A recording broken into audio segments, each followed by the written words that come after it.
Do you know the output of this Python code? Let me explain, but first, leave your answer in the comments. This code initializes a list called my_list with 4 values, 2, 4, 6, and 8. Then, it enters a for loop that iterates over the indices of the list, 0, 1, 2, and 3.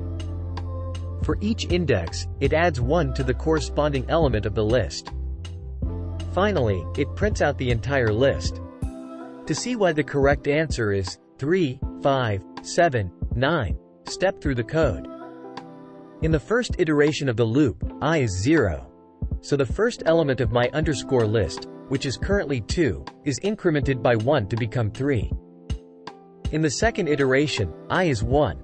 So the second element of my_list, which is currently 4, is incremented by 1 to become 5. The same thing happens for the next 2 iterations, so the final state of my_list is 3, 5, 7, 9. Thank you for watching. Have a nice day.